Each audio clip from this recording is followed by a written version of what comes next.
Bismillahirrahmanirrahim. Assalamualaikum warahmatullahi wabarakatuh. Daily Brief COVID-19, tanggal 17 Juli 2020.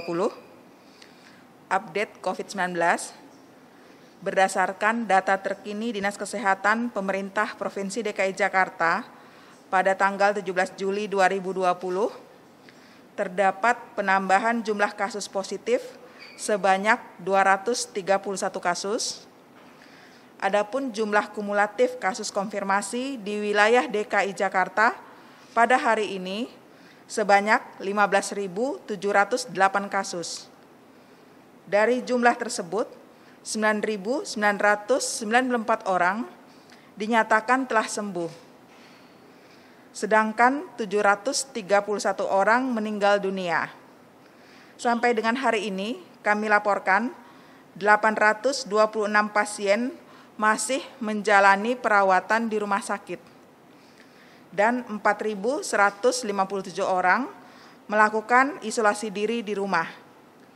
Untuk suspek COVID saat ini berjumlah 51.507 orang. Yang sudah selesai menjalani isolasi berjumlah 47.828 orang.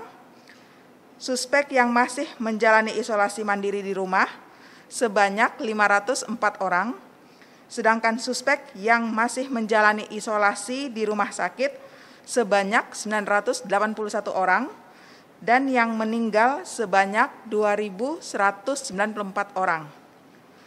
Untuk probable berjumlah 42 orang, yang sudah selesai menjalani isolasi berjumlah 37 orang, sedangkan yang masih menjalani isolasi di rumah sakit sebanyak 1 orang, dan yang meninggal sebanyak 4 orang.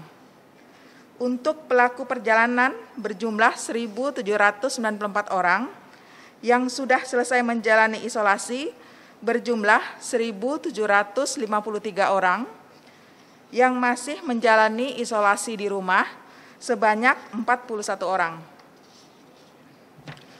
Untuk kontak erat berjumlah 78.725 orang, yang sudah selesai menjalani isolasi berjumlah 73.534 orang, yang masih menjalani isolasi di rumah sebanyak 5.191 orang.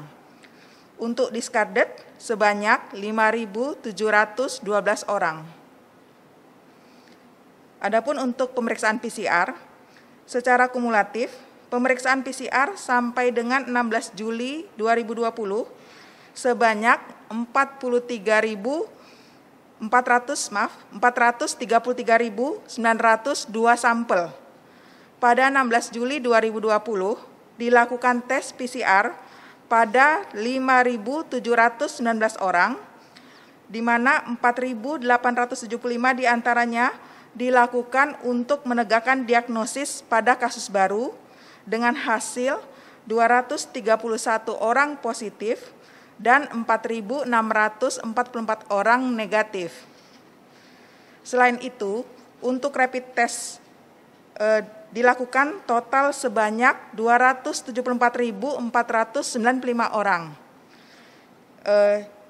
Dengan persentase reaktif COVID-19 sebanyak 3,5%, dengan rincian 9.586 orang dinyatakan reaktif COVID-19 dan 264.909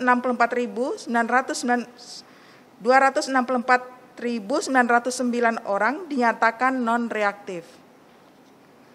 Untuk kasus reaktif, ditindaklanjuti dengan pemeriksaan swab secara PCR, dan apabila hasilnya positif, dilakukan rujukan ke Wisma Atlet atau rumah sakit, atau dilakukan isolasi secara mandiri di rumah.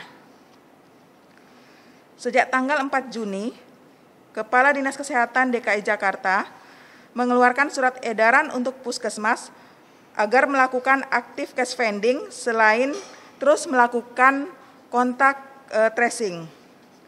Active case finding yang dilakukan oleh puskesmas dilakukan di pasar, pemukiman rawan, atau tempat umum lainnya yang diperkirakan terdapat penularan kasus berdasarkan perhitungan epidemiologi.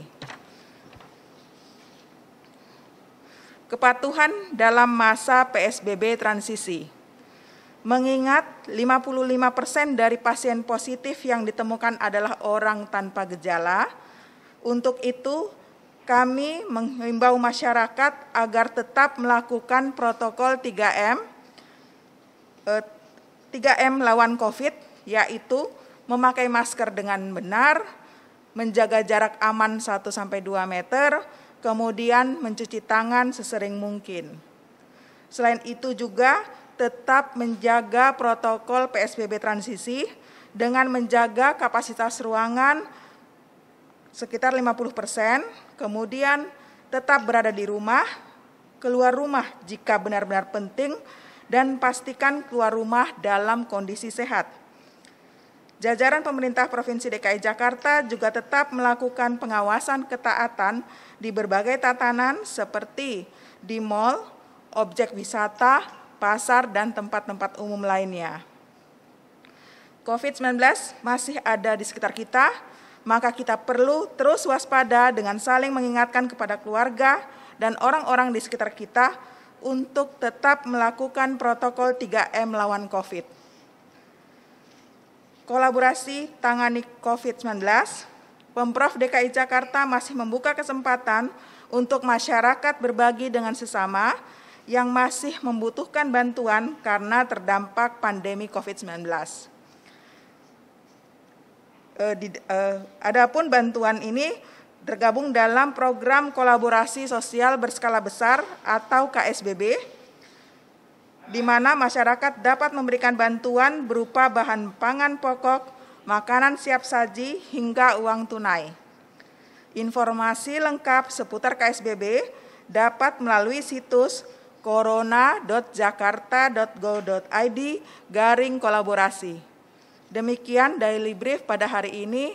Sekian, wassalamualaikum warahmatullahi wabarakatuh.